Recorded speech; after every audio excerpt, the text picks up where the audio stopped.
Introducción. El 24 de julio de 1969, el gobierno militar del general Velasco Alvarado promulgó el decreto de ley número 17716, dando inicio a la reforma agraria, una de las transformaciones más importantes en la historia del Perú republicano. Esta medida buscaba cambiar radicalmente la estructura de la propiedad de la tierra en el campo peruano. La reforma agraria no fue solo una política de redistribución de tierra, sino un proyecto integral que pretendía modificar las bases económicas, políticas y sociales sobre las que se había construido el país. La reforma agraria implementada por Velasco representó un esfuerzo sin precedentes por modificar esta situación durante aproximadamente 7 años del gobierno. Expropió alrededor de 15.000 haciendas, redistribuyó cerca de 9 millones de hectáreas entre 3.700 familiares campesinas en nuestro Perú. El presente trabajo analiza los principales impactos de la reforma agraria de Velasco Alvarado, que no fueron contundentes en sus tres ámbitos, el económico, político y social, con el objetivo de comprender sus alcances y limitaciones en las transformaciones de nuestro Perú. Bien, continuando con la exposición, como se sabe, la reforma agraria en el Perú se llevó a cabo principalmente durante el gobierno de Juan Velasco Alvarado, ¿no? Entre el año 1968 y 1975.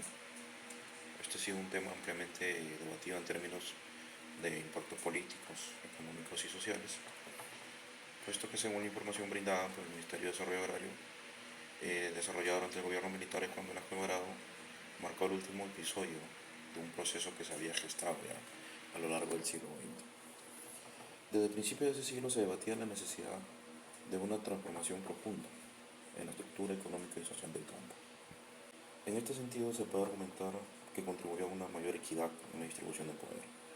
Según José Carlos Mariatti, el carácter de la propiedad agraria en el Perú se presenta como una de las mayores trabas del propio desarrollo del capitalismo nacional.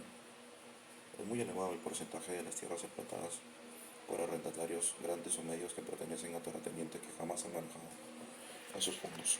Asimismo, se implementó de manera autoritaria y centralizada, con la expropiación de tierras sin una compensación justa. Hola, ¿qué tal? Soy Pablo Meléndez y vamos a analizar el aspecto económico de esta reforma agraria. Vemos que podemos resumirlo en dos simples frases. La primera es la descapitalización del Perú y la segunda es el fracaso del modelo colectivista.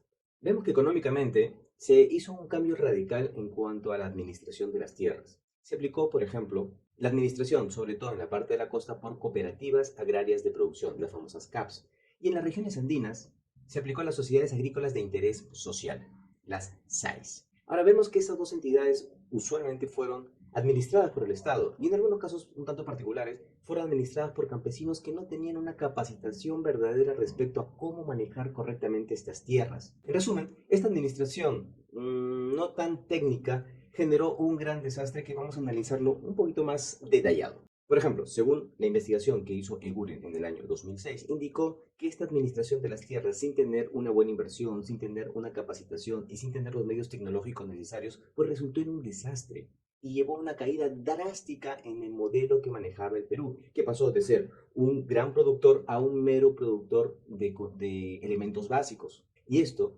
llevado a una deuda agraria a través de los bonos agrarios, llevó a una descapitalización del sector privado.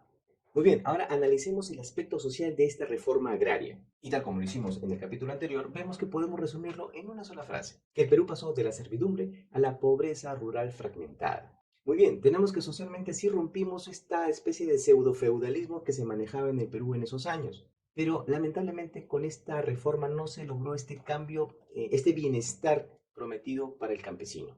Tenemos que se aplicó una parcelación, una especie de minifundismo. Esto, ¿qué trajo consigo? Trajo consigo que la producción de estos pequeños terrenos que fueron, bueno, entregados a los campesinos para su trabajo no daba la talla o no podía económicamente o no servía para más que la subsistencia del campesinado. Sumado a ello, más las otras características del capítulo anterior, vemos que se complicaba que este campesino, que tenía ahora pues una propiedad, un minifundo para que pueda trabajarlo, tenía muchas dificultades para que este pequeño terreno genere la producción necesaria que se tenía pensado. Sumado a esto, en algunos casos que no tuvieron acceso al crédito, a tecnologías, estas personas permanecieron en la pobreza. Y lo que conllevó a todo esto son las grandes migraciones que se dieron de las zonas rurales, de las zonas de las tierras agrícolas hacia las metrópolis, en este caso Lima. Todo esto fue o generó un caldo de cultivo suficiente para un resentimiento social que se fue arraigando en la población. De lo cual muchos grupos de izquierda, en este caso del naciente terrorismo, vieron una oportunidad para poder utilizar estos elementos del resentimiento, del abandono, para iniciar su campaña desde estos aspectos de la sociedad. Pero bueno, este es un tema que lo vamos a ver en otro capítulo. En conclusión, la reforma agraria en el Perú no fue beneficiosa para el país, tanto en los ámbitos económicos, político y social, ya que lejos de generar un desarrollo sostenible del agro, esta política contribuyó al debilitamiento de uno de los sectores más productivos del país, que justamente es el sector agrícola. Hablando específicamente en términos económicos, provocó una caída de la productividad y rentabilidad agrícola y una dependencia de la importación de alimentos, lo cual generó un impacto negativo en el crecimiento de la economía nacional. En segundo lugar, en el plano político, fue aplicada de manera autoritaria, lo cual debilitó la institucionalidad y la credibilidad del Estado. Y por último, en el aspecto social, no consiguió elevar de forma permanente la calidad de vida de los pobladores del sector rural, lo cual persistió la pobreza rural y no disminuyó las brechas existentes en las zonas rurales. Por todas estas razones, la experiencia de la reforma agraria en nuestro país evidencia que las políticas públicas destinadas a transformaciones estructurales en Perú deben contar con una adecuada planificación técnica, participación democrática y un enfoque integral de desarrollo. La ausencia de estos factores hizo que la reforma agraria en el Perú generara más perjuicios que beneficios. Eso sería todo. Muchas gracias.